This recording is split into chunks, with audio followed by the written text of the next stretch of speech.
তিন গোয়েন্দা, ভলিউম ৮, গল্প কালো জাহাজ। অক্টোপাস। গালে আঙুল রাখল রবিন মিলফোর্ড। নাম রেখেছে বটে। কেভিন কুজারে বাবার পাশে দাঁড়িয়ে আছে সে। তার পাশে রয়েছে তার দুই বন্ধু, মুসা আমান আর কিশোর পাশা। নামটা আমারও পছন্দ হচ্ছে না। ছড়ানো নীল সাগরের মাঝে মাথা উঁচু করে থাকা সামনের পাহাড়ি দ্বীপটার দিকে তাকিয়ে রয়েছে মুসা। মিস্টার মিলফোর্ড হাসলেন। ওয়েল, ড্রিলিং প্ল্যাটফর্মের নাম তো একটা রাখতেই হবে। তবে অক্টোপাস না রেখে রাখা উচিত ছিল হাঙর। ওই প্ল্যাটফর্মটার মাত্র আধ মাইল দূরে বিখ্যাত শার্ক দ্বীপ। ওই যে। হাত তুলে দেখালেন। জাহাজের গোরস্থান বলা চলে জায়গাটাকে। ওসব জাহাজ ডুবতো অবশ্য অনেক আগে, পুরনো আমলে। আজকাল আর ডোবে না সহজে। অনেক উন্নতি হয়েছে জাহাজের, কিন্তু হাঙরেরা আছে আগের মতোই। আর হাঙরের জন্যই নাম হয়েছে শার্ক রিফ। ঘুমিয়ে উঠল মুসা। গেল তাহলে সাঁতার কাটা। কিশোর চুপচাপ তাকিয়ে রয়েছে দক্ষিণের উঁচু দ্বীপগুলোর দিকে। শান্তা বারবারা চ্যানেলে পার হচ্ছে এখন কেভিন কুজার। ওগুলোর মাঝে সবচেয়ে বড় তিনটে দ্বীপের নাম সান্টা ক্রুজ, সান্তা রোসা আর সান মিগুয়েল।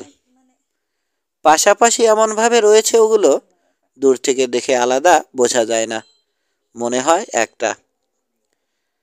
মাঝে চওড়া ফাঁক, তারপরে পূবে ছোট আরেকটা দ্বীপ, নাম এনাকাপা।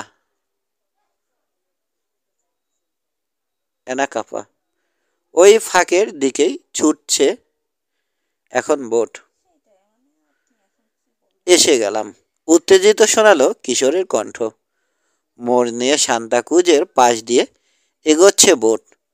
জুনের সেই বিকেলেও এখনকার মতোই উত্তেজিত হয়েছিল সে, যখন তাদেরকে নিয়ে আসার আমন্ত্রণ জানিয়েছিলেন মিস্টার মিলফোর্ড। হাতে কাজকর্ম ছিল না। ছায়ায় বসে বলতে গেলে ঝিমোচ্ছিল তিন গোয়েন্দা রবীন্দ্রের বাড়ির পিছনের আঙিনায়। এই সময় সেখানে এসে হাজির হলেন মিস্টার মিলফোর্ড। বললেন, এই যে ছেলেরা, তোমাদেরকেই খুঁজছি। আমার সঙ্গে বেড়াতে যাবে? বেড়াতে? পলকে সজাগ হয়ে উঠেছে মুসা।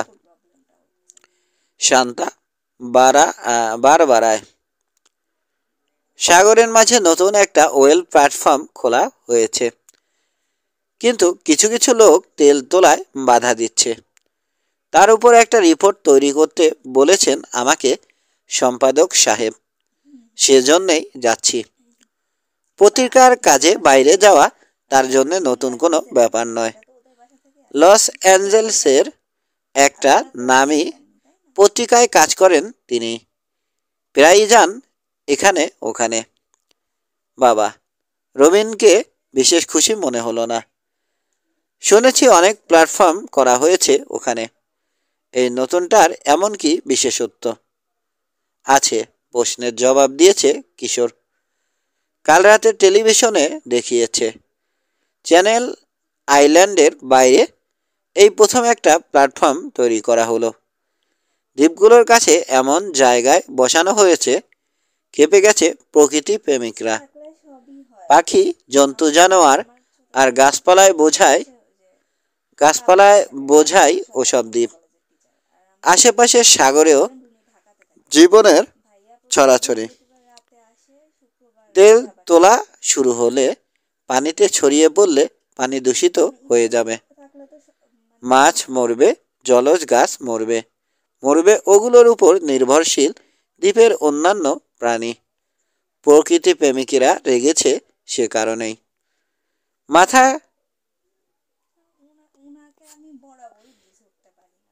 খাটিয়েছেন মিস্টার মিলফোর্ড। ঠিক প্রচণ্ড চাপ সৃষ্টি করেছে বিরোধী পক্ষ। নৌকা নিয়ে টহল দিচ্ছে প্ল্যাটফর্মের চারপাশে, যাতে তেল তুলতে না পারে। হ্যাঁ, শয়ে শয়ে নৌকা। তা আঙ্কেল, কখন রওনা হচ্ছি আমরা? এখনই। লাফ দিয়ে উঠে যার যার বাড়ি ছুটেছে কিশোর আর মোসা, ব্যাগ গুছিয়ে আনার জন্যে। রবিনের বাবার সঙ্গে যাবে দুজনের, কারো বাড়ি থেকেই অনুমতি পেতে কোনো অসুবিধে হয়নি। বলতেই রাজি হয়ে গেছেন কিশোরের চাচা চাচি আর মুসার বাবা মা। দ্রুত ফিরে এসেছে রবীন্দ্রের বাড়িতে দুজনে। তারপর মোটর গাড়িতে করে ৮০ মাইল পথ পেরিয়ে রকি বিচের উত্তরে সান্তা বারবারার এক মোটেলে এসে রুম ভাড়া নিয়েছে। মালপত্রগুলো ওখানে রেখে বন্দরে এসে উঠেছে এই কেবিন কুজারে। চওড়া চ্যানেল, মাঝে মাঝে অনেক প্ল্যাটফর্ম মাথা তুলে রেখেছে পানির উপরে। ওগুলোর একধারে ছড়ানো ডেরিক, বিমানবাহী জাহাজের ডেকের মতো বিশাল, দেখতেও অনেকটা ওরকম। গোলমালটা কি ওখানে শুরু হয়েছে? একটা প্ল্যাটফর্ম দেখিয়ে জিজ্ঞেস করলো মুসা। হ্যাঁ, জবাব দিল কিশোর। সুযোগ পেয়ে শুরু করলো লেকচার। যখন তখন ভূমিকম্প হয় এখানে। প্ল্যাটফর্ম বসিয়ে তেল তোলা বিপজ্জনক। ওসবের তোয়াক্কা না করে তেল কোম্পানিগুলোকে তেল তোলা চালিয়ে যাওয়ার অনুমতি দিয়ে দিল সরকার। কিন্তু বিপদের কথা আর ম্যারিন লাইফ নষ্ট হওয়ার কথা ভেবে বাধা দিতে এগিয়ে এলো সান্তা বারবারার লোকেরা। তাদের কথা শুনল না সরকার। শেষে 1969 সালের মস্ত এক তেলের কুয়া বিস্ফোরিত হয়ে তেল ছড়িয়ে পড়ল সাগরের পানিতে। প্রায় 2,35,000 গ্যালন তেল। বিরাট এলাকা জুড়ে সাগরের পানি নষ্ট হলো, ধ্বংস হলো অগণিত জলজ প্রাণী। তাহলে এখনো প্ল্যাটফর্মগুলো আছে কিভাবে এখানে? চোখ বড় বড় হয়ে গেছে মুছার। এখনো সরানো হয়নি কেন? ঠিক এ কথাই অনেকে বলছে, মুসা মিস্টার মিলফোর্ড বললেন। কিন্তু এতদিনও সিদ্ধান্ত নিতে পারেনি সরকার। নেওয়া খুব কঠিন। তেল এখন আমাদের দেশের জন্যে খুবই জরুরি। খনি যখন পাওয়া গেছে, যতটা সম্ভব নিংড়ে বের করে নেওয়া উচিত। আবার প্রকৃতির ভারসাম্য বজায় রাখাও সমান জরুরি। কোনটাকে বাদ দিয়ে কোনটাকে রাখবে ভেবে ঠিক করতে পারছে না সরকার। তীব্র স্রোতের বিপরীতে বড় বড় ঢেউ কেটে এগোতে গিয়ে ভীষণ দুলছে ক্রুজার। সান্তা ক্রুজ দ্বীপের পূব পাশ ঘুরে বেরিয়ে এলো অবশেষে খোলা সাগরে। ওই যে হাত তুলে পশ্চিমে দেখালো কিশোর। অক্টোপাস। প্রায় চেঁচিয়ে উঠল রবিন। ওটার কথাই বলছো না বাবা? সবুজ রং করা ইস্পাতের মস্ত পায়ের উপর দাঁড়িয়ে থাকা প্ল্যাটফর্মটাকে দেখাচ্ছে সাগরের তল থেকে উঠে আসা বিরাট কোনো অচেনা দানবের মতো। যতই এগোচ্ছে কুজার, স্পষ্ট হচ্ছে প্রতিটি অংশ। 3 গোয়েন্দা দেখলো কয়েক স্তর ডেক রয়েছে ওটাতে। প্রতিটি ডেকের ভার বইছে মোটা মোটা থাম। সবচেয়ে উপরের ডেকটাতে রয়েছে উঁচু একটা ক্রেন। কিশোর অনুমান করলো লম্বায় 30 মিটার হবে প্ল্যাটফর্মটা, চওড়াও প্রায় একই সমান, আর সমুদ্র সমতল থেকে 50 মিটার মতো উঁচু। চারপাশে ভাসছে অসংখ্য ছোট বড় বোট। বিকেলের রোদে চকচক করছে ওগুলোর উজ্জ্বল শরীর। বিশাল প্ল্যাটফর্মটার কাছে যেন কতগুলো ছোট ছোট বামন খাইছে। ফোঁস করে নিঃশ্বাস ফেলল মুসা। শখানেকের কম না। প্রায় সব ধরনের, সব আকারের বোট রয়েছে। বেশিরভাগই বিরোধী দলের। কেবিন কুজার, উঁচু সেইল বোট, ছোট ক্যাটাম্যারান, ঝকঝকে সেমি ইয়ট, মরচে পড়া পুরনো মাছ ধরা নৌকা, হালকা দ্রুতগতির গতি বোট, গভীর সাগরে মাছ ধরা কিংবা বেড়ানোর উপযোগী। তেল কোম্পানির মজবুত ওয়ার্ক বোট, এমনকি একটা বড় ইয়টও রয়েছে। প্ল্যাটফর্ম ঘিরে দূর দিয়ে চক্কর দিচ্ছে ওগুলো, যেন শ্বেতাঙ্গ ঘাঁটি আক্রমণের পায়তারা করছে যোদ্ধা ইন্ডিয়ানরা।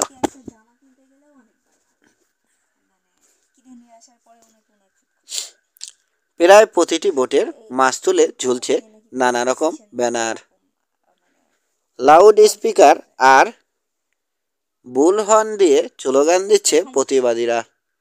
তেল কোম্পানিকে গালাগাল করছে, এই এলাকা ছেড়ে চলে যেতে বলছে। দলছুট হয়ে একটা মাছ ধরা নৌকা এগিয়ে গেল প্ল্যাটফর্মের দিকে। ব্রিজে দুজন লোক, একজন হুইল ধরেছে, আরেকজন রেলিংয়ে পেট ঠেকিয়ে ঝুঁকে রয়েছে। দুজনেই গলা ফাটিয়ে চেঁচাচ্ছে। চেঁচিয়েই তাদের কথার জবাব দিল প্ল্যাটফর্মে দাঁড়ানো কয়েকজন। খবরদার, রিগের কাছে আসবে না। এখানে কি মাছ ধরতে যাও না কেন তোমরা? খাবে কি? বোট চালাবে কি দিয়ে? মাথা মোটা বলদের দল। লম্বা একটা ওয়ার্ক বোট, এটা কোম্পানির নয়। বেরিয়ে এসে মাছ ধরা নৌকাটাকে বুঝিয়ে শুনিয়ে আগের জায়গায় ফিরিয়ে নিয়ে গেল। বড় বড় অক্ষরে নাম লেখা রয়েছে বোটটার, হুইল হাউসের দেয়ালে আর গলুইয়ের পেছনে ডলফিন। নিচু কেবিনে লেখা রয়েছে সেভ দ্য আইল ল্যাগুস কমিটি। ওই বোটের কাছে কুজার নিয়ে যাওয়ার নির্দেশ দিলেন ক্যাপ্টেনকে মিস্টার মিলফোর্ড। কুজার কাছাকাছি যেতে চেঁচিয়ে বললেন তিনি, কমিটি বোট, আমি রজার মিলফোর্ড, খবরের কাগজের লোক। ডলফিনের দেখে দাঁড়ানো লম্বা রোগাটে একজন লোক ফিরে তাকালেন। চোখে হর্ন রিমড চশমা, গায়ে ভারী গলাবন্ধ সোয়েটার, বাতাসে উঠছে লম্বা বাদামি চুল। দাঁতের ফাঁক থেকে পাইপ সরিয়ে একটা বুলহর্ন মুখে লাগিয়ে তিনি বললেন, হ্যালো, আসুন, কাছে আসুন। ঢেউয়ের মধ্যে গা ঘেঁষাঘেঁষি করে রাখা মুশকিল। মাঝে কিছুটা ফাঁক রেখে থামল বোট দুটো। মোটা দড়ি দিয়ে তাড়াতাড়ি একটার সঙ্গে আরেকটাকে বেঁধে ফেলল নাবিকেরা। রেলিংয়ের কাছে এসে মিস্টার মিলফোর্ড আর ছেলেদের দিকে চেয়ে মাথা ঝাঁকালেন লম্বা ভদ্রলোক। আপনি এসেছেন, ভালোই হয়েছে মিলফোর্ড। আন্তরিক হওয়ার চেষ্টা করলেন তিনি। নিজের চোখে অবস্থা দেখে যান। কাণ্ড দেখেছেন? ঝড়ের সময় ওখানে ট্যাঙ্কার থাকতে পারে না, ডোবে না হয় মারাত্মক রিফে লেগে ভেঙে চুরমার হয়। আর ওরকম একটা জায়গায় বানিয়েছে প্ল্যাটফর্ম, টিকবে? এসে যখন পড়েছি সব জেনে নেব একে একে বলে ছেলেদের দিকে ফিরে হাসলেন মিলফোর্ড। তোমাদের জন্য একটা সারপ্রাইজ আছে। ইনি মিস্টার জেমস কার্টার, বিখ্যাত লেখক। James Carter? চেঁচিয়ে উঠল রবিন। রহস্য গল্প লেখেন যিনি? আপনার সব বই পড়েছি আমি, লেখকের দিকে চেয়ে বলল মুসা। দারুণ লেখেন স্যার। হ্যাঁ, খুব ভালো, কিশোর বলল। নতুন গল্পের তথ্য জোগাড় করতে এসেছেন এখানে স্যার? না, জবাব দিলেন কার্টার, আমি কমিটির চেয়ারম্যান। পরিবেশ ঠিক রাখা আমাদের সবার দায়িত্ব। কাজের চেয়ে সেটা জরুরি, তাই কাজ ফেলে রেখেই চলে এসেছি।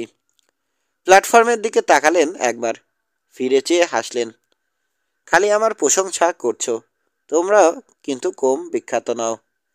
মিলফোর্ড টেলিফোনে বলল, রবিন মুসা আর কিশোরকে সঙ্গে আনছে, তার মানে 3 গোয়েন্দা। আমাদের নাম জানেন আপনি? একসাথে চেঁচিয়ে উঠল 3 কিশোর। তোমাদের অনেক কেসের কাহিনী আমি পড়েছি, ভালো লেগেছে। অবাক হয়েছি তোমাদের বুদ্ধি দেখে, রোমাঞ্চিত হয়েছি দুঃসাহসের কথা ভেবে। তোমাদের একটা কার্ড সংগ্রহে রাখতে পারলে খুশি হব। গর্বে আধা ফুলে গেল 3 গোয়েন্দার বুক। পকেট থেকে কার্ড বের করে রেলিংয়ের উপর ঝুঁকে বাড়িয়ে দিল কিশোর। হাতে নিয়ে পড়লেন কার্টার। তাড়াহুড়ো করে দাড়িওয়ালা একজন লোক এসে হাজির হলো সেখানে।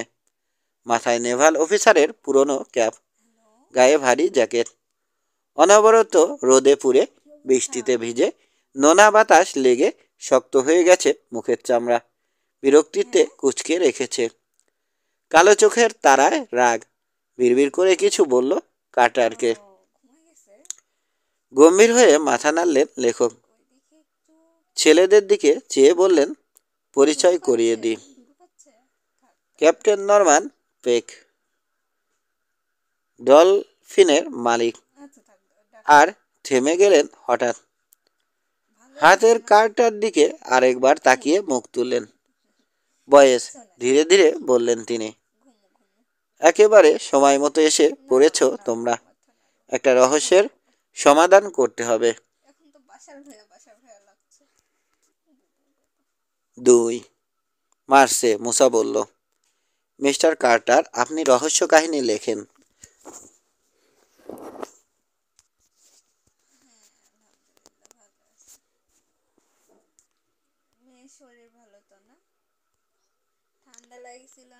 এই রহস্যের মুসা বলল, মিস্টার কার্টার, আপনি রহস্য কাহিনী লেখেন।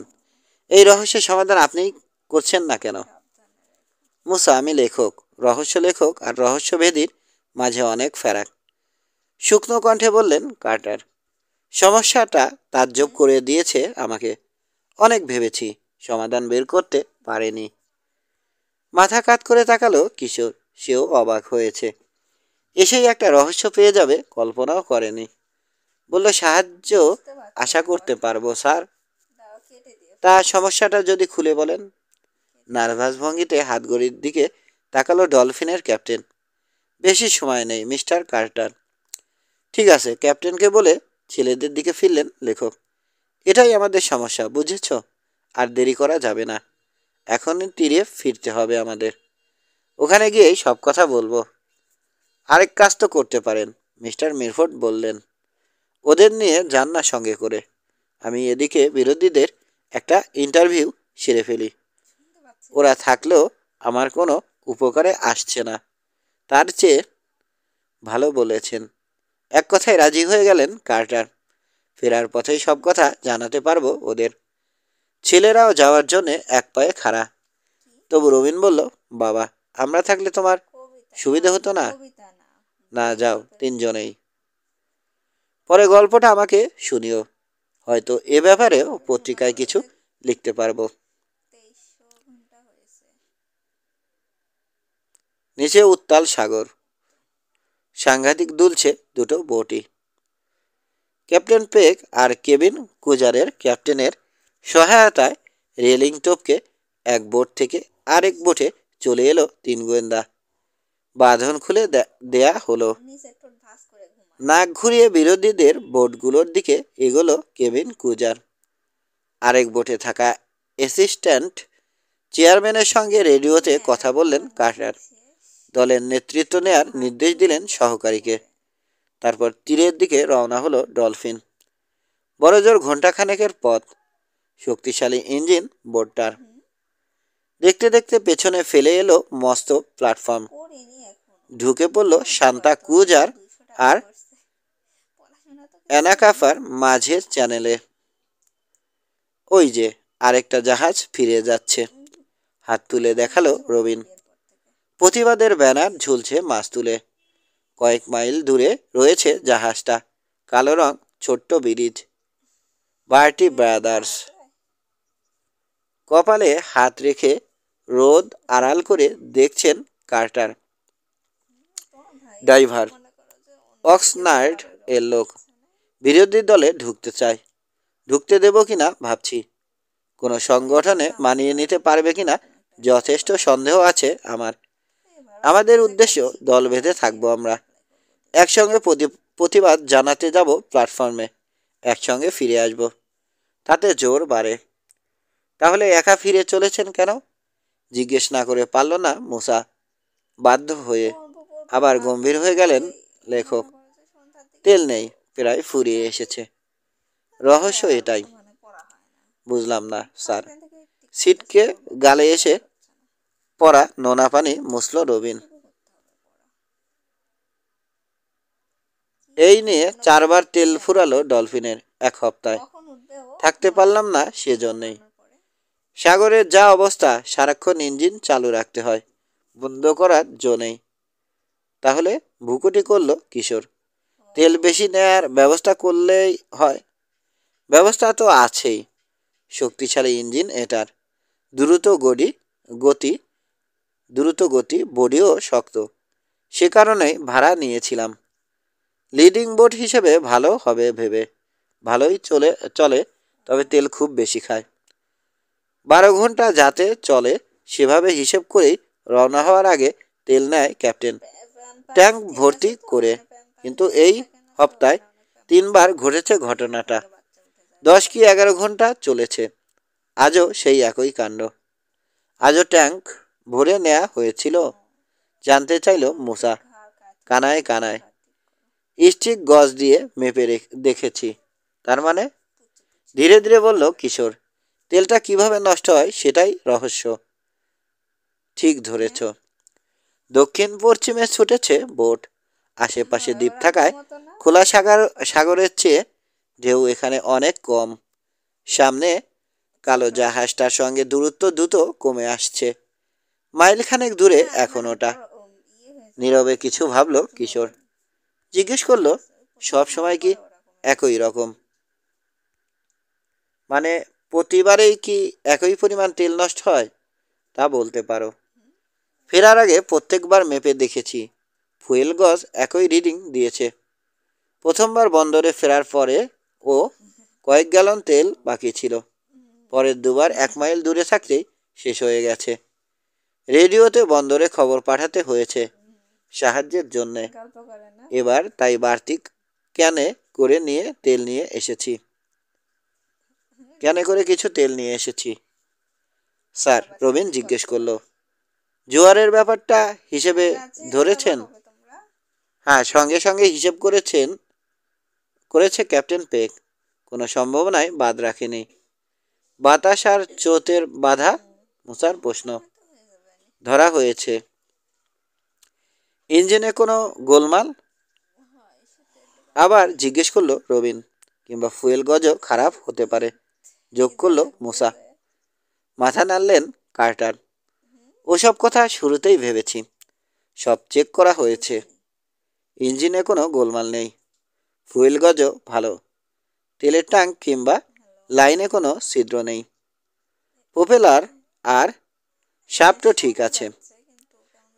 জবাব তাহলে একটাই, রবিন বলল, কেউ তেল চুরি করছে। ঠিক বলেছ, একমত হলো মুসা। তাই ঘটছে। কিভাবে? কার্টার বললেন, গত 3 দিন ধরে সারা রাত বোট পাহারা দিয়েছে ক্যাপ্টেন পেক আর আমার মালি। ডলফিনের ধারে কাছে কাউকে আসতে দেখেনি। গভীর ভাবনায় ডুবে রয়েছে কিশোর। একটা কথাও বলছে না। চ্যানেলের দিকে তাকিয়ে আছে। জাহাজ চলছে। দ্বীপগুলো দ্রুত পেছনে পড়ছে। খেয়ালই করছে না যেন। শান্ত কণ্ঠে জিজ্ঞেস করলো মিস্টার কার্টার, শুধু ডলফিনেই ঘটছে এই ঘটনা? হ্যাঁ কিশোর, আর এটাই আরো বেশি করে ভাবিয়ে তুলেছে আমাকে। গাধা মনে হচ্ছে নিজেকে। একটা ব্যাপারে আমি শিওর, এটা কোনো অ্যাক্সিডেন্ট নয়। ঢোক গিল মুসা। আপনার ধারণা মানে ডলফিনকে সাবোটাজ করছে কেউ? তেল কোম্পানি? কথা শেষ করলো না রবিন। তবে ইঙ্গিতটা পরিষ্কার, কেউ একজন করছে। তবে কিছুতেই বুঝতে পারছি না কিভাবে করছে, কেন। দ্রুত মূল ভূখণ্ডের কাছাকাছি হচ্ছে ডলফিন। মাইলখানেক দূরে শান্তা বারবারা বন্দর দেখা যাচ্ছে এখন। দেখে বেরিয়ে এলো ক্যাপ্টেন পেক। জানালো তেল প্রায় শেষ। ঝাঁঝালো কণ্ঠ, আগের মতোই, কিন্তু চিন্তিত ভঙ্গিতে বলল কিশোর, প্রথমবারের মতো নয়। সেটা জানা কি জরুরি? জানতে চাইলেন কার্টার। আপনি জানেন স্যার, রহস্যের ক্ষেত্রে যে কোনো ছোট্ট পয়েন্টও ইম্পর্ট্যান্ট। ট্যাঙ্কে তেল ভরতে চলে গেল ক্যাপ্টেন। বন্দরের দিকে এগিয়ে চলেছে বোট। আলোচনা চলছে 3 গোয়েন্দা আর কার্টারের মাঝে। অবশ্যই তেল চুরির ব্যাপার নিয়ে। বন্দরের দক্ষিণে ব্রেক ওয়াটার পাথরের দেয়ালে ঘেরা একটা প্রাকৃতিক বাঁধ। সাগরের পানি ঢুকেছে তাতে, কিন্তু দেয়ালের কারণে ঢেউ কম, স্রোতও নেই। পূর্ব পাশে সাগরের মাঝে ঠেলে বেরিয়ে রয়েছে তেল কোম্পানির কাঠের জেটি। বাঁধ আর জেটির মধ্যখান দিয়ে বন্দরে ঢোকার পথ। ওটাকেও বন্ধ করে দেয়ার অবিরাম চেষ্টা চালাচ্ছে যেন বালির চড়া। একটা জায়গায় চড়া কেটে সরু খাল মতো তৈরি করতে হয়েছে। জায়গাটা এত সরু, গতি কমাতে বাধ্য হলো ক্যাপ্টেন। কমতে কমতে একেবারে থেমে যাবার উপক্রম হলো বোট। প্রবেশপথের বায়ে পানির উপরে উঠে লম্বালম্বি এগিয়ে গিয়ে বাঁধের দেয়ালে ঠেকেছে চড়া। সৃষ্টি হয়েছে এক চিলতে চমৎকার সৈকত। সেখানে সাঁতারুদের ভিড়, বেশিরভাগই সার্ফার। পরনে কালো ওয়েটস্যুট, লম্বা সার্ফ বোর্ড নিয়ে পানিতে নামছে, শাঁসা করে ছুটে যাচ্ছে ঢেউয়ের উপর দিয়ে। বন্দরের সীমানায় ঢুকেই মারিনার দিকে এগোলো ডলফিন। পানির নিচ থেকে কংক্রিটের দেয়াল তুলে মুড়ে দেওয়া হয়েছে পশ্চিম তীর, যেটি তৈরি হয়েছে সেখানে। মারিনার পার্কিং লটে আমার গাড়ি, কার্টার জানালেন। কাঠের সারি সারি ডক পেরিয়ে নিজের বার্থের দিকে এগোচ্ছে ডলফিন। বাড়ি রওনা হওয়ার আগে একবার তেল কোম্পানির যেতে হবে। জেটিতে যাব, আমাদের পিকেটাররা কি করছে দেখা দরকার।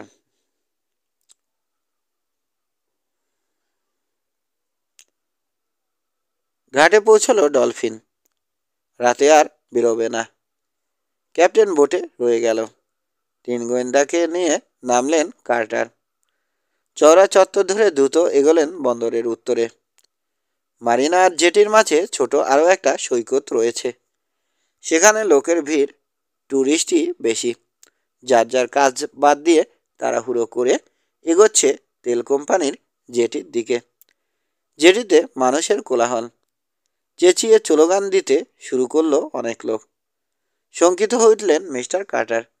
জলদি এসো, নিশ্চয় গন্ডগোল হয়েছে বলেই দৌড় দিলেন জেটির দিকে।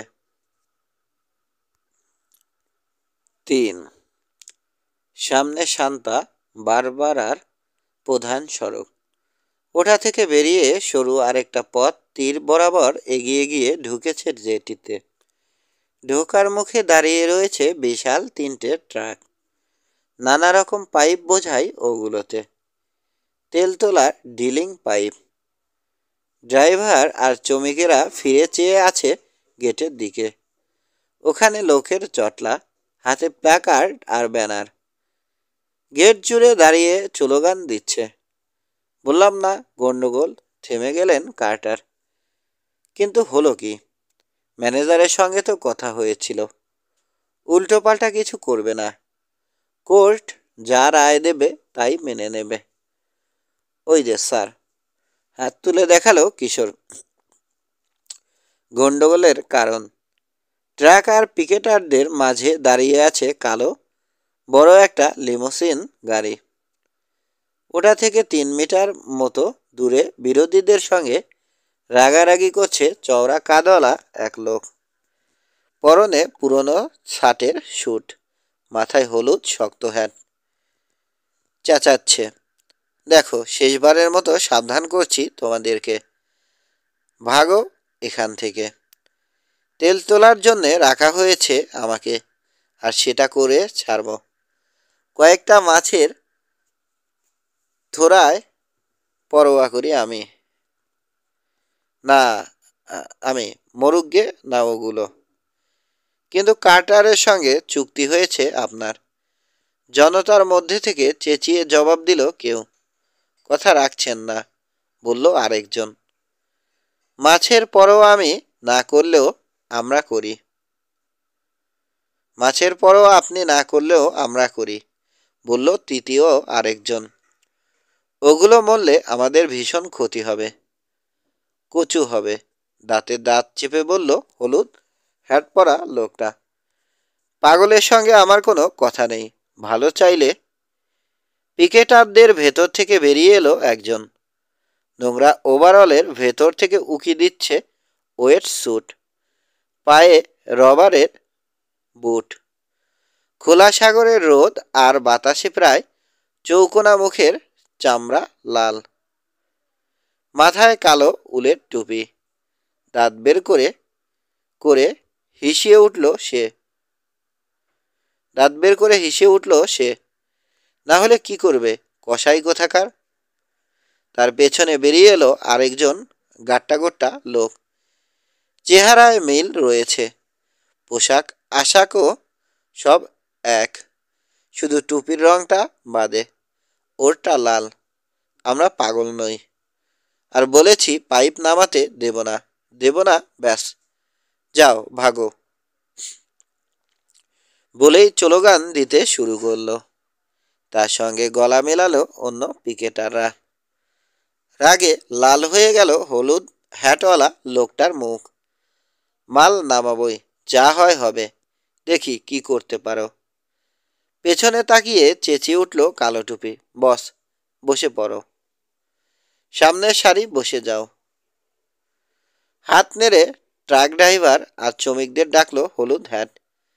দ্রুত এসে পেছনে জমা হতে শুরু করলো তার লোকেরা। 3 গোয়েন্দাকে নিয়ে ট্রাকের কাছে পৌঁছে গেলেন কার্টার। উইন্ড ব্রেকার পরা, বেটে হালকা পাতলা এক যুবক লাফ দিয়ে নামলো সামনের ট্রাকটা থেকে। লেখকের সঙ্গে সঙ্গে এগোলো পিকেটারদের দিকে। মিস্টার কার্টার, যুবক বলল, ওই লোক দুটো আমাদের ট্রাক আটকাতে বলছে। চুক্তির কথা ভুলে বসে আছে। ওরা কারা জানতে চাইল কিশোর। কুইমবি ব্রাদার্স, ওই কালো ফিশিং বোটটা যাদের, জানালেন কার্টার। কালো টুপি পরা যে, ওর নাম ফেড কুইমবি। আর লাল টুপি ডিড। পাশে পাশে আসা যুবককে দেখিয়ে বললেন, এ হলো লুক হার্ডিন, তেল কোম্পানির সান্তা বারবারা ব্রাঞ্চের ম্যানেজার। লুক, তোমরাও কথা রাখনি। পাইপ নিয়ে আসার কথা ছিল না, কোর্ট রায় দেবে। মনে আছে মিস্টার কার্টার, সরি, তবে কাজ করতে আনিনি। আগে থেকেই এনে জমিয়ে রাখছি, এই আর কি। তাও আনতাম না। মিস্টার ডেলটন জোর করলেন তাই। হাজার হোক চাকরি তো করি। মিস্টার ডেলটনকে কড়া গলায় জিজ্ঞেস করলেন কার্টার। ফিরে তাকালো হলুদ হ্যাট। Mister Dalton. তাড়াতাড়ি বলল হার্ডিন। ইনি মিস্টার জেমস কার্টার, বিরোধী দলের চেয়ারম্যান। ইনি। আমি তেল কোম্পানির প্রেসিডেন্ট। হার্ডিনের মুখের কড়া কথা কেড়ে নিয়ে নিজের পরিচয় নিজেই দিলেন ডেলটন। কার্টার, আপনার লোকদের থামতে বলুন। নইলে কি করে থামাতে হয় জানা আছে আমার। যেতে বলুন এখান থেকে। মিস্টার ডেলটন ভোঁতা স্বরে বললেন লেখক, এটা পাবলিকের রাস্তা, এখানে সবার সমান অধিকার। শান্ত হন। ওরকম মারমুখী হয়ে তো কিছু করতে পারবেন না। কটা জেলের বাচ্চাকে সম্মান করে কথা বলতে হবে নাকি? রেগে উঠল তেল কোম্পানির প্রেসিডেন্ট। ভালোই ভালোই সরতে বলুন ওদের, নইলে আপনিও বিপদে পড়বেন। আমার প্ল্যাটফর্মে সাবোটাজের কেস ঠুকিয়ে দেব। সাবোটাজ? বোকা হয়ে গেলেন যেন কার্টার। অক্টোপাসে যন্ত্রপাতি নষ্ট করে দিচ্ছে কেউ। আপনারটা ছাড়া আর কার ভোট যায় ওখানে? প্রেসিডেন্টের ব্যবহারে শঙ্কিত হয়ে উঠল ম্যানেজার। মিনমিন করে বলল মিস্টার ডেলটন, পাইপগুলো তো এখন আমাদের দরকার নেই, ফেরত পাঠিয়ে দেয়াই ভালো। না, গর্জে উঠল ডেলটন। জেটিতে পাইপ রেখে তবে আমি যাব। কি ভেবেছ, হ্যাঁ? জাপানিদের সঙ্গে চুক্তি রয়েছে আমার। চুক্তি মতো লোকও পাঠিয়ে দিয়েছে ওরা। মিস্টার চিকামারা, এখন দেশে ফিরে গেলে আমাদের খুব সুনাম হবে না? দরজা বন্ধ হওয়ার শব্দে ফিরে তাকালো সবাই। কালো লিমোসিনের দরজার হাতলে সোফারের হাত, তার পাশে একজন জাপানি ভদ্রলোক, বয়স 60-এর কোঠায়, চোখে স্টিল রিমোড চশমা। শান্ত ভঙ্গিতে হেলান দিয়ে দাঁড়ালেন গাড়ির গায়ে। প্রেসিডেন্টের দিকে ফিরলেন কার্টার। দেখুন, সাবোটাজের কথাই যখন তুললেন, আমিও আপনাদের বিরুদ্ধে কেস ঠুকতে পারি। 4 বার তেলের ঘাপলা করা হয়েছে আমার বোটে।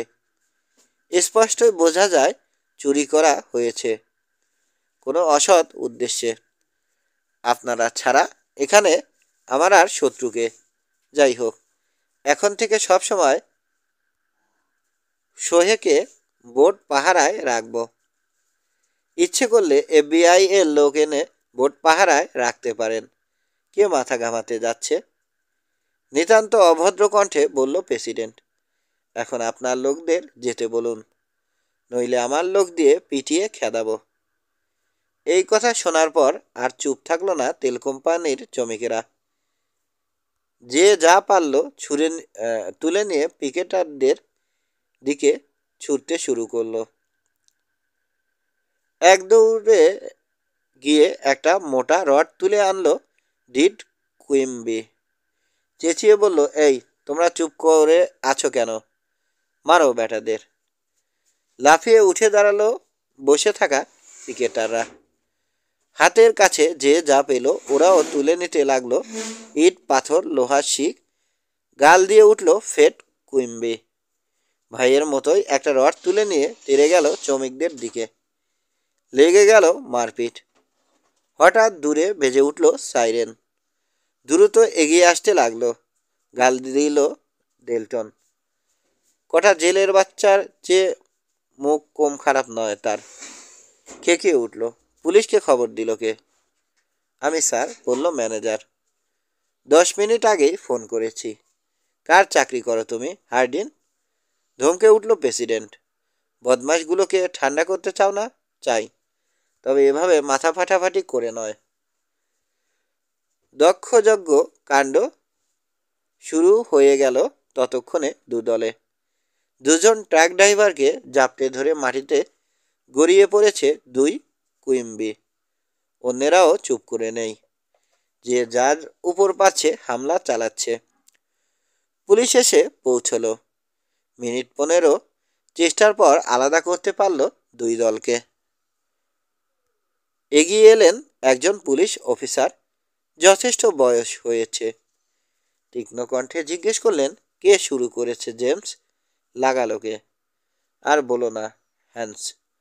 কার্টার বললেন। তেল কোম্পানির প্রেসিডেন্ট এসে জোর করে পাইপ নামাতে চাইল। ওই যে, যেই থেমে গেল। লিমোসিনটা নেই। ডেলটন, চিকামারা, সোফার কেউ নেই, কেটে পড়েছে। শ্রমিকরা তো বলছে তোমার লোকেরা লাগিয়েছে, বললেন অফিসার। দুটো গর্ধপ নাকি মাথা ঠিক রাখতে পারেনি। কারা ওরা? আরে, বলে উঠল মুসা। মিস্টার কার্টার, ওরাও তো নেই। হ্যাঁ, চলে গেছে, রবিন বলল। ম্যানেজারও ভেগেছে, বলল কিশোর। এরা কে? জানতে চাইলেন অফিসার। রকি বিচ থেকে এসেছে, একে একে নাম বললেন কার্টার। ওরা কিশোর গোয়েন্দা। সংস্থার নাম রেখেছে 3 গোয়েন্দা। ছেলেদেরকে বললেন, আর ইনি ক্যাপ্টেন হ্যান্স কার্ডিগো, এখানকার পুলিশ চিফ। 3 গোয়েন্দা, হাসলেন ক্যাপ্টেন। তোমাদের নাম শুনেছি। এই কিছুদিন আগেও তো একটা রাঞ্চে এসে হীরাচোর ধরলে। আরও আগেই শুনেছি তোমাদের কথা, ইয়ান ফ্লেচারের কাছে। খুব প্রশংসা করল। 3 গোয়েন্দার মুখেও হাসি ফুটল। দোষ আসলে প্রেসিডেন্টের, বললেন কার্টার। ওই ডেলটনে উস্কানি দিয়ে লাগিয়ে দিয়েছে। তবে গাধা দুটোর বিচারও আমি করব। দেখি আগে কমিটির সঙ্গে আলোচনা করে ওরা কি বলে, তারপর হবে। ঠিক আছে জেমস, এবার ছেড়ে দিলাম। অ্যারেস্ট কিছু করলাম না। তোমার লোকদের চলে যেতে বলো এখন। আজ অন্তত যেন আর কেউ না আসে। পুলিশ পাহারা রেখে যাচ্ছি আমি। ক্যাপ্টেনকে ধন্যবাদ জানিয়ে ছেলেদের নিয়ে মেরিনার পার্কিং লটের দিকে রওনা হলেন কার্টার। পুরনো একটা স্টেশন ওয়াগনে লেখকের পাশে গাদাগাদি করে বসল ছেলেরা। স্যার, গাড়িটা বন্দর থেকে বেরিয়ে আসার পর বলল কিশোর, দেখে শুনে আমার যা মনে হলো, ইচ্ছে করে গায়ে পড়ে গিয়ে লেগেছে কুইম্বিরা। পিকেটারদের খেপিয়ে তুলেছে যাতে পুলিশ আসে, বিরোধীদের সরিয়ে দেয়, প্রতিবাদ আর না হয়। প্ল্যাটফর্ম থেকে তাড়াতাড়ি তাড়াতাড়ি এসেছেই সেজন্যে।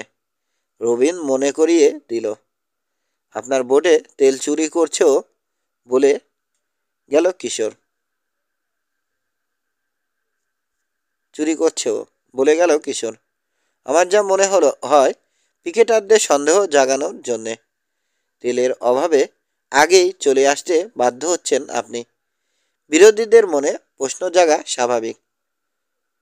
কুইম্বিরা তেল কোম্পানির হয়ে কাজ করছে বলছো, বললেন কার্টার। পরিস্থিতি এমন করে তুলছে যাতে লোকে ভাবে দোষ আমাদের, আমরা ঝগড়াটে। মাথা ঝোঁকালো কিশোর। এটা খুব পুরনো কায়দা স্যার। কিশোর মুসা বলল, গোলমাল বাঁধাতে যে ডেলটনের কষ্ট হবে না সে তো চোখের সামনেই দেখলাম। কিন্তু তেলও কি সেই চুরি করাচ্ছে? মিস্টার কার্টারকে হেয় করার জন্যে হতে পারে। শহরের পূর্ব প্রান্তে চলে এলেন কার্টার। মোড় নিয়ে পুরনো বড় একটা বাড়ির ড্রাইভওয়েতে এসে পড়ল গাড়ি। আশপাশে পুরনো বড় বড় কাঠের বাড়ি, বেশিরভাগই নতুন করে মেরামত করা হয়েছে। সবগুলোতেই চমৎকার লন আর উজ্জ্বল রঙের ফুলের বাগান। কিন্তু কার্টারের বাড়িটা মেরামত হয়নি, জীর্ণ মলিন, বয়সের ভারে ধুঁকছে। গোলাপ বাগান, গাছপালা সব আগের, নতুন কিছু লাগানো হয়নি। লন প্রায় নেই, আগাছা আর ঝোপঝাড়ে ঢেকে দিয়েছে। গভীর চিন্তায় ডুবে রয়েছে কিশোর। বাড়িটা যেন দেখেইনি। বুইক থেকে নামলো। গোলমাল হোক, এটা কিন্তু চাইনি হার্ডিন, বিড়বিড় করল সে আনমনে। সব কিছু শান্ত রাখার চেষ্টা করেছে। আমিও তাই চাই, কার্টার বললেন। সন্ত্রাস সন্ত্রাস কখনোই ভালো নয়। না, কিশোরও একমত হলো। একটা ব্যাপার বোধহয় খেয়াল করেননি। কোনো বিশেষ কারণে শ্রমিকদের শান্ত রাখার চেষ্টা করেছে ম্যানেজার। কিশোরের ইঙ্গিতটা না বুঝে বলল রবিন, বড় বেশি ঝুঁকি নিয়ে ফেলেছে।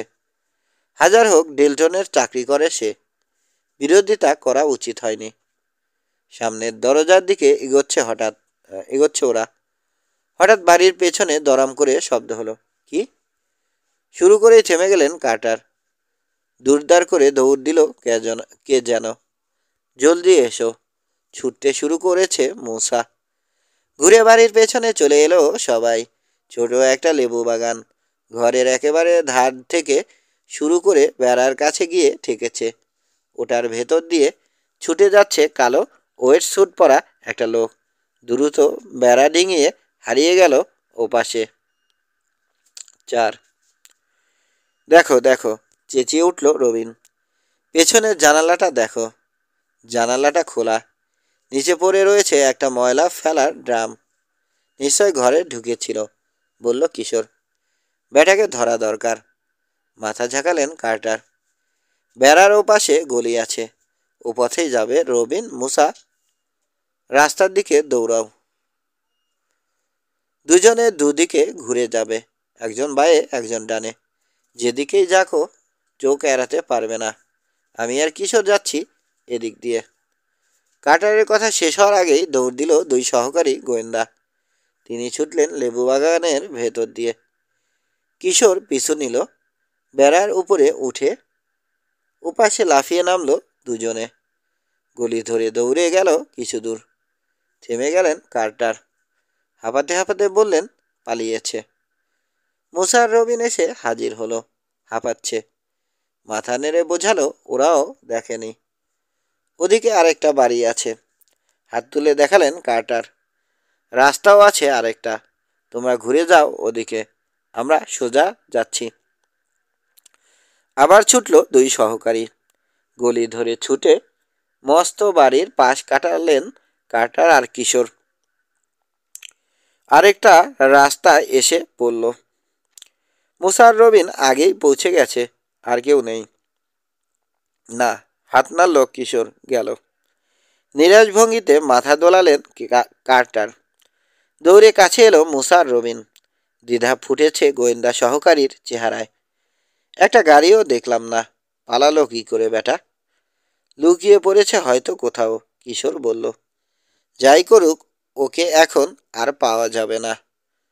হতাশ হয়ে ফিরে চলল ওরা। পরনে ওয়ের স্যুট ছিল, মনে করিয়ে দিল রবিন, কুইম বিদের মতো। সান্তা বারবারায় বহু লোকেই ওয়েট স্যুট পরে। কার্টার বললেন, আমারও একটা আছে। বেড়া ডিঙিয়ে কার্টারের সীমানায় ঢুকে লেবু বাগানের ভেতর দিয়ে চলতে চলতে হঠাৎ থমকে গেল মোছা। ফিস ফিস করে বলল, কে জানি ওখানে। বাড়ির একটা কোণ দেখালো সে। ক্যামেলিয়া ঝাড়ের কাছে উবু হয়ে কি যেন করছে একজন লোক। হেসে উঠলেন কার্টার। আরে ও তো সোহ, আমার নতুন মালি। কিন্তু ফিরল কখন? মালির কাছে এসে দাঁড়ালো ওরা। গাছে পানি দিচ্ছে সে। হালকা পাতলা এক জাপানি তরুণ, বয়স 20-এর কাছাকাছি। পরনে টি শার্ট, হাফ প্যান্ট, পায়ে স্যান্ডেল। এই যে সোহ, ডাকলেন কার্টার। চমকে ফিরে তাকালো মালি। এতই মনোযোগ দিয়ে কাজ করছিল, পেছনে পায়ের আওয়াজও শোনেনি। হেসে সামান্য মাথা ঝাঁকালো সে। কখন এলে? জিজ্ঞেস করলেন কার্টার। এই তো এইমাত্র, অশুদ্ধ ইংরেজিতে জবাব দিল সোহে। কাউকে এখানে দেখেছ? ওয়ের স্যুট পরা? না তো। আমরা যে তাড়া করলাম ওকে, শোনোনি? চোখ মিটমিট করলো সোহ। এইমাত্র এলাম, শুনিনি। হাসলো বটে, কিন্তু কণ্ঠের অস্বস্তি চাপা দিতে পারল না। ও, ঠিক আছে। তা আজ রাতেও ডলফিনে পাহারা দিতে পারবে? হ্যাঁ? ভুরু কোসকালো সোহে। কথা বুঝতে অসুবিধা হচ্ছে যেন। হ্যাঁ হ্যাঁ, পারবো। বেশ, বলে ছেলেদের দিকে ফিরলেন কার্টার। চলো খুঁজে দেখা যাক চোরটা কি জন্যে এসেছিল। দরজার দিকে সবে রওনা হয়েছে ওরা। সোহ বলে উঠল, দুজন লোককে দেখেছি, কোনায় দাঁড়িয়েছিল। ফিরে চেয়ে জিজ্ঞেস করলো কিশোর, দেখতে কেমন? আবার অস্বস্তি ফুটল তরুণ মালির চেহারায়। ইংরেজি ভালো জানে না ও। কার্টার বললেন, বুঝিয়ে বলতে পারবে না? ছেলেদের নিয়ে ঘরে ঢুকলেন বুঝিয়ে বলতে পারবে না। ছেলেদের নিয়ে ঘরে ঢুকলেন তিনি। প্রথমেই সেই ঘরটায়, যে তার জানালা খোলা রেখে পালিয়েছে চোর। ছোট ঘর, মিস্টার কার্টারের স্টাডি রুম। ডেস্কের উপর বোঝাই হয়ে আছে বই, নোট, একটা পাণ্ডুলিপি, নানা রঙের অনেকগুলো কলম, আর পুরনো একটা টাইপরাইটার। একটা ক্যানভাসের চেয়ার, পুরনো একটা স্টোরিও সেট, আর আরও পুরাতন গোটা তিনেক ফাইলিং ক্যাবিনেট ও আছে। এক কোণে রাখা হয়েছে বড় একটা শিপ টু শোর রেডিও ট্রান্সমিটার বা রিসিভার। একটা ফাইলিং ক্যাবিনেটের উপরের ড্রয়ারটা টেনে বের করে রাখা হয়েছে। ক্যাবিনেটের উপরে বড় একটা ম্যাপের পাশে পড়ে রয়েছে একটা নোটবুক খোলা। স্থির দৃষ্টিতে ওটার দিকে তাকিয়ে আছেন কার্টার। বিড়বিড় করলেন, আমার কমিটি বুকে কি দেখছিল। ম্যাপটা নামিয়ে আনলো মুসা। আরে, রিফের চারপাশের পানির গভীরতা দেখানো হয়েছে। চার্ট, ওরকম চার্ট যে কেউ জোগাড় করতে পারে, বললেন কার্টার।